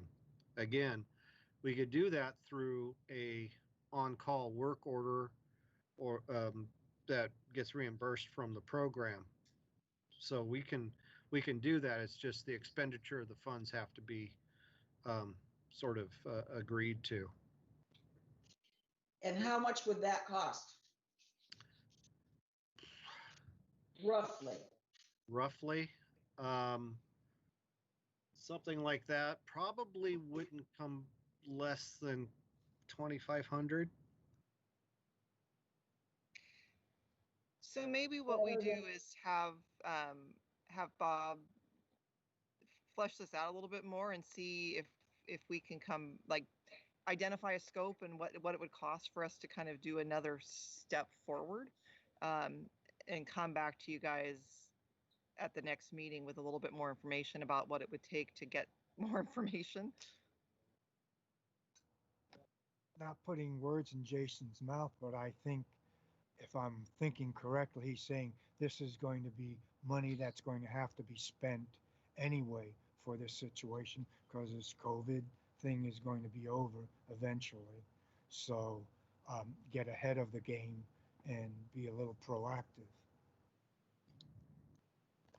Under normal conditions, I would say being proactive and getting you the information now would be good, but it's not an ideal situation in that if we don't have the school children crossing, daily usage of that stuff, whatever stuff I'm going to be getting for you right now is probably going to be light compared to the actual usage. You might make a decision that, no, we had six kids cross the thing in 3 days. Whereas you might during a school day not only have the kids crossing during the normal school hours, but after school, going to the park and whatever, and you might have 20 times that amount. I don't know. Yeah, it's a high school, then your number is going to jump. It could be completely, it could be a significant amount. Deferring it right now, you haven't expended the thing, you haven't closed the project. You're just saying that maybe we wait until everything gets up and running and then we do the counts and make our decision based on that point when everything's pretty much balanced out. Then you're dealing with real world data that is not influenced by some extreme, problems that we're having, like a pandemic. I'm a believer in a healthy dose of common sense. I mean, common sense tells me, there is going to be an increase in traffic, increase in pedestrians once the high school is going. And you've got the why factor that into. So Bob, this is Chris again. This is 35 miles an hour. And on Langer, we're going 25 with that flashing cross. Do they put flashing crosses on 35 mile an hour roads? Yeah. Langer was set up Langer was set up with a 25-mile-an-hour speed zone already. We just matched it. What can I say about Sunset? Was established with 35, and it's been that way since I can remember.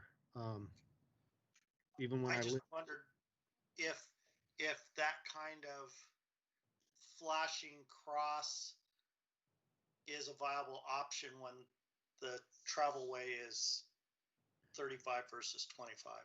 Here's some anecdotal evidence. Barber Boulevard, down where it's coming out of town and it's starting to cruise out of town, going over the bridge. There's a crossing there, and that's 45. Okay. And they have the flashing crossing there, and it works. I think it's not necessarily the speed that matters. It's how well it's placed, what type of stuff do you do, and then modifying drivers' behavior to actually, stop for those type of conditions. That's what we're trying to do, because people can ignore a flashing sign no matter what. That's up to them, but we're trying. Thank you.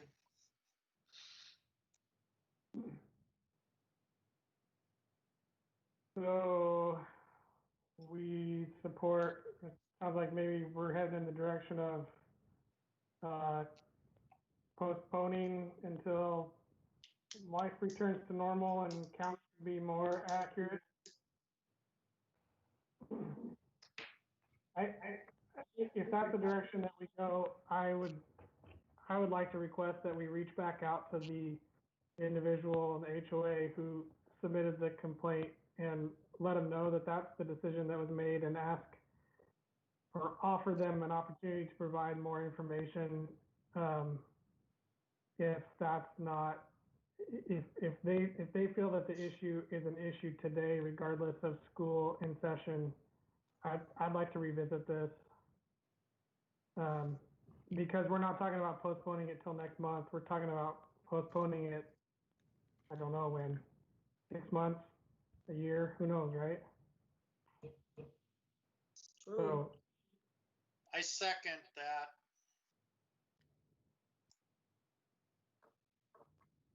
anybody else thoughts on that? You think something otherwise? That's a great idea. Sounds we need good a- to me. Do we need a motion for that, Chief, or that good?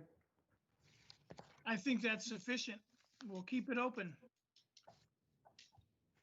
Okay. So the next one is 000 or 004. And it's at Wildlife Haven Court at where the confluence of Park Street, Villa Road, Wildlife Haven Court, and Railroad Street kind of all come together. And this is small type, forgive me. Villa Road is where all the foot traffic enters and exits for the walking path on the backside of Stella Olson. There are currently 2 stop signs at the intersection, but these 2 stops have the best visibility. Dangerous corner. So I'm not going to try to understand what that, but basically what they're asking for is a stop sign on the other 2 corners due to the fact they do not have good visibility of traffic. That's what we've got. Chief, I think that footpath from, that goes up from Stella Olson for foot traffic and for people riding bicycles has a stop sign, while the road coming it's the opposite way does not have a stop sign. So I think if you just switch, take that stop sign from the foot traffic and put it on the street, I forgot what the name of the street was, then I think it would be, problem solved. The other Tony, stop. it's not, Tony, it's not just foot traffic. That is also a road that leads to residences and cars go down that as well. There's a cars can't go down that footpath. Well, The- maybe we're thinking of different places, but where Railroad Street and Park come together, there is Wildlife Haven Drive that goes to a condominium type development. And then there's a road, I think it's unimproved, that goes, and that's Villa Road. And it goes down, most of the foot traffic goes down that, around a bend, past some houses, and then down into Stella Olson Park. Foot traffic can't go down the path, automobiles can't go down the path into Stella Olson Park, but they do go down that area that goes beyond Park. Okay, to so get to the house. you have the foot traffic and the road. Yeah, foot, bicycle, and automobile traffic on that unimproved road. Stand corrected. And has engineer and public works looked at this at all, or?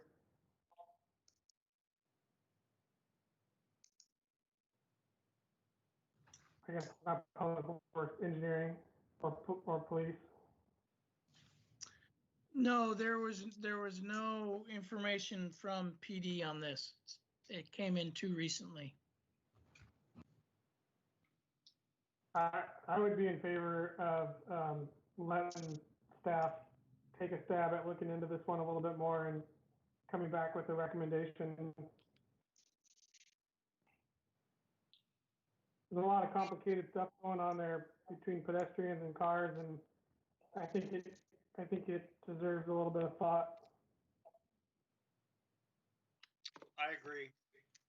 I agree too.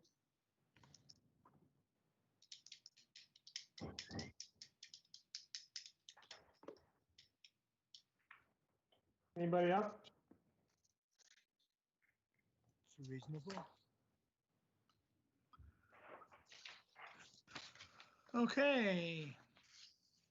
So we'll keep that one open and we'll try to get some information for you on that. And then this last one is at Hade Road off of Elwert. And there's concern about people parking on both sides of Hade Road during school events. Let's see, I'm just kind of looking through there. So they're requesting no parking signs be installed on both sides of Hade Road to make sure that those that live off of Hade Road past the high school have clear access and emergency vehicles can get through if necessary. And let's see, we do have, so Captain Carlson and Bob did have a conversation about this. So Bob, why don't you want to kind of chime in on what you guys talked about? Okay, let's go with the construction of this road. The design of this road is it's a residential road that goes up, fronts the new high school. It is basically laid out with 2 travel lanes and a center turn lane.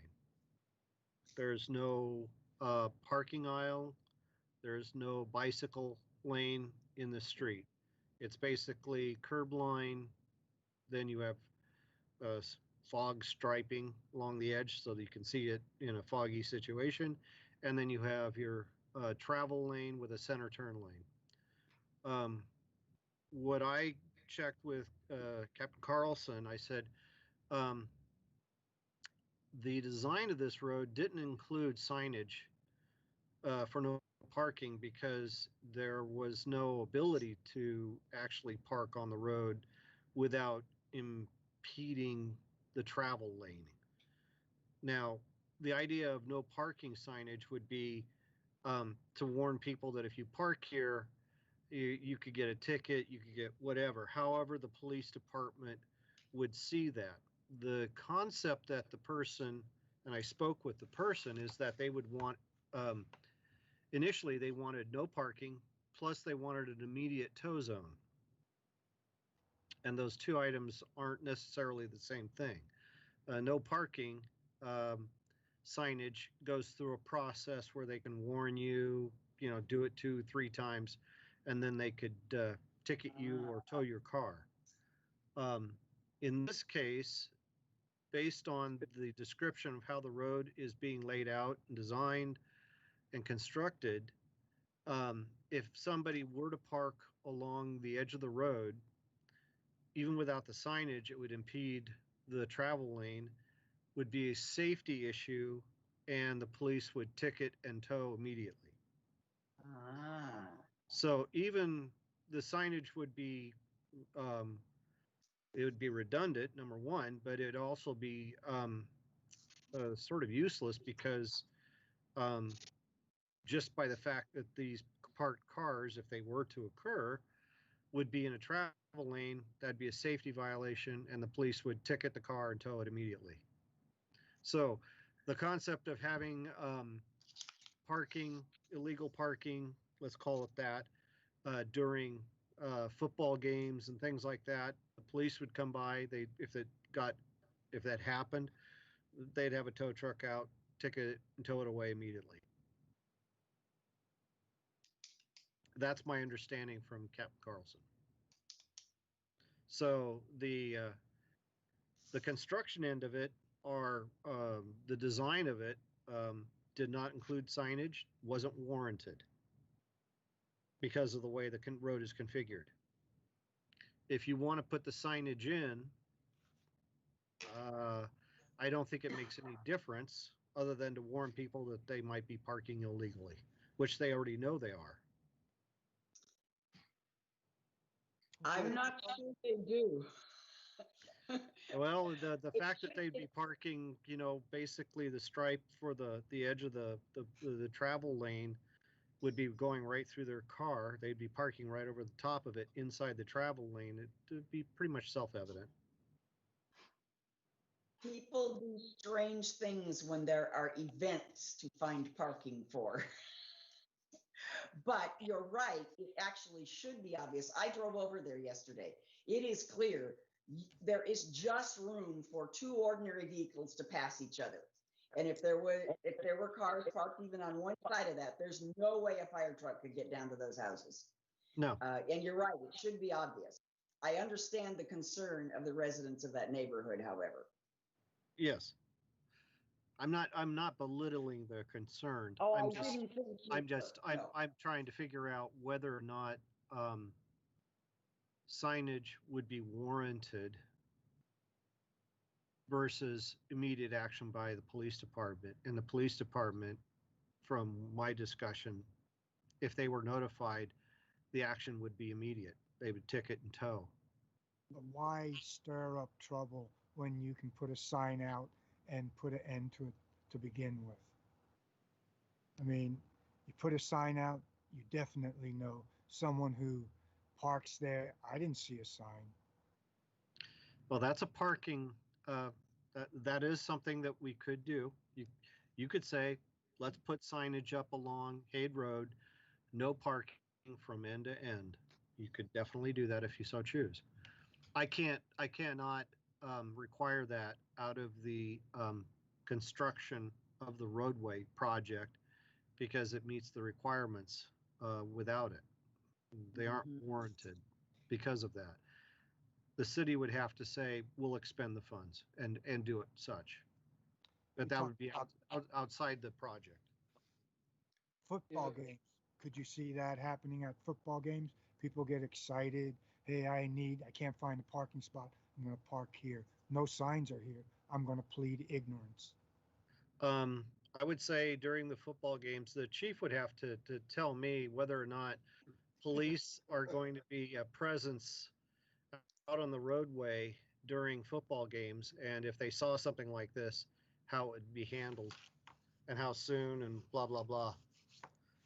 So I don't disagree with you. People do some strange things. I don't know whether it's worth it or not worth it. I really don't. I don't have a comment one way or the other. If we put the signs up, you're right. They've been notified. If they chose to park there, it would get towed anyway. Um, Yeah. if we didn't put the signs up and they park there, even though they're wrong and we towed, they would probably complain and say, you didn't put any signs up because it was not signed. But that's attributing a different type of logic that I don't notice that much in my. My logic. Yeah, and it may just be me, but it feels like we're trying to solve a problem that we don't have yet. And Yeah. that's the third point. And in particularly since we don't know when the schools are going to be opening, we don't know when there's going to be football, we don't know when there's going to be any events there, and it looks like we're going to have focus patrol assigned to that area regardless. I mean, I think this is one of those things that we should say we need to wait to see what happens in that situation. I'd hate to see us expend a lot of funds on something we don't need to do. I see, we have a football game. People from out of town, around the state, come play Sherwood, and they're looking for a parking spot. Can't find one. They park there, and then they get a ticket or get towed. They go home, and they have a sour taste in their mouth for Sherwood. And they're not just going to keep that sour taste to themselves. They're going to let people know, hey, this, be proactive, put the signs out. I can't imagine that our $100,000 budget is going to be broken by putting, 3-4 signs out, my view. I have a So, hard time. I have a hard time believing that the construction of a brand new high school, one of the biggest in the state, isn't going to have enough parking for it. I also think that road is not the closest, overflow parking to the football stadium. Depending on the event and the location of the event, maybe people would use that, but if there's other places that may overflow, I think I'd be in favor of denying this request, and if it becomes an issue when school opens, then let's address it then. That's my opinion. Second. so let me just share some thoughts here. One unfortunate reality that you have to remember, specific to no parking signs over any extended area, they have to be installed according to the manual on traffic control devices, which will call for the spacing. So we can't just, as much as I'd like to agree with you, Tony, we don't have the luxury of saying, well, let's just put out 3 or 4 signs. That section of Hayde Road, if we cover both sides, I'm guessing is going to be somewhere in the neighborhood of 10 signs. That's just a rough guess. That may be high, that may be low, but it's going to be, for certain, it's going to be way more than you would think, just because that's what the manual calls for. And each sign, by the time you buy them and install them, ends up being fairly, maybe a little bit more expensive than you'd think. Certainly several $100, $300, $350, I think. So you could very easily get to several $1,000s to put up no parking signs in an area where it should be obvious that you can't park. With that said, I guarantee you, as sure as I'm sitting here, that at the first home football game at Sherwood High School, if it draws a crowd, there will be people that will think that they can park there. There's no doubt. And so we're going to have to address this. Now, it could be that we address it the first home football game, and as soon as the first car parks there, we tell them don't park there, and we spend a little bit extra time out front.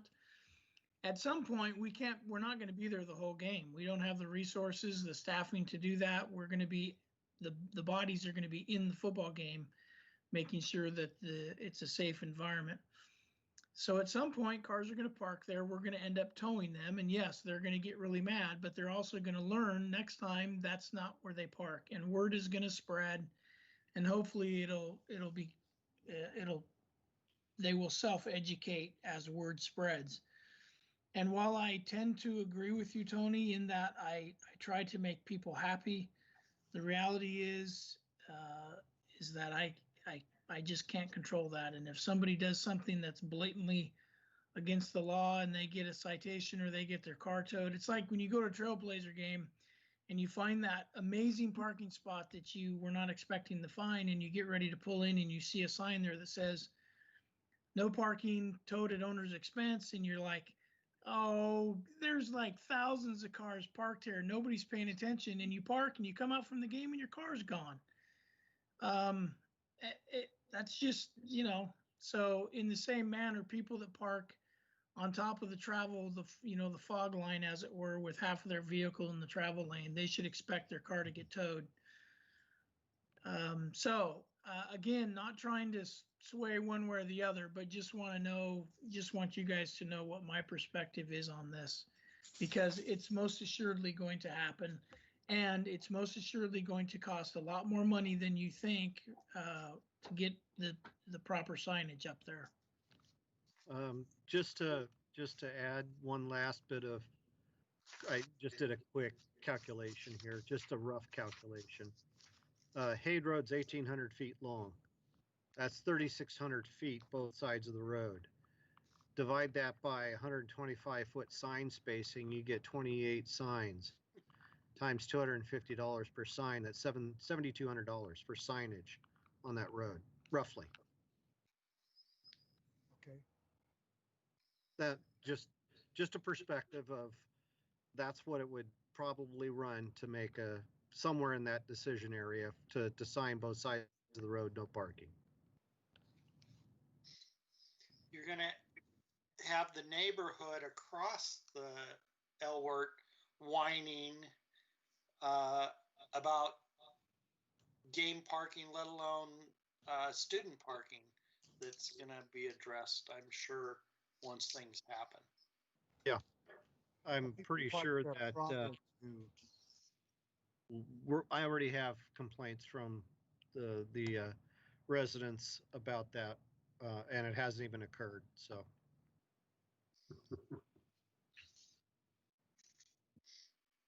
Let's vote. Would someone like to make a motion?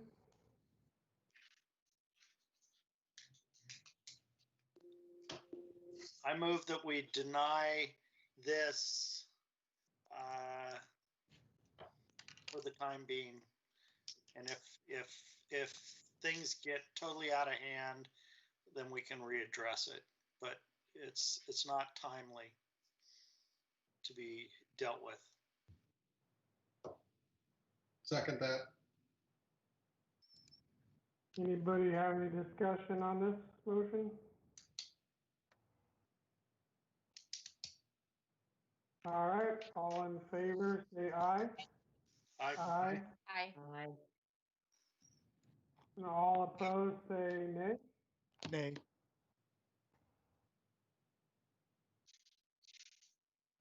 Okay. Thank you. Just one final comment on that. You can rest assured when we get to football season, whenever that will be, maybe in March, I guess, if at all, we will be at the first home game in mass, and we will be addressing numerous issues, not the least of which is the parking. So just know that that's going to happen no matter what. All right, well, that was a healthy agenda. I feel like we tackled a lot of stuff, so that was good. And we're only 10 minutes over. I don't know if there is a time limit on this, but anything else that anybody has to say before we adjourn? Would like to say? All right, thank you all. Thanks. Thank you. Mr. Chair. Good night. Good night. Mr. Chair, you need to check for citizen comments. I don't know if we had any or not. I missed that one. Do you have any? Oh, we did not receive any citizen comments for this meeting. Did we have any people watching?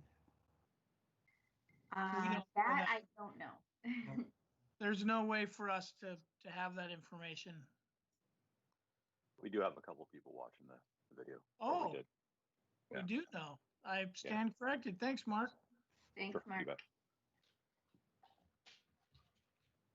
All right. So with that, we'll adjourn. Thanks. Good Thank night. Thank you all. Everybody. Good night.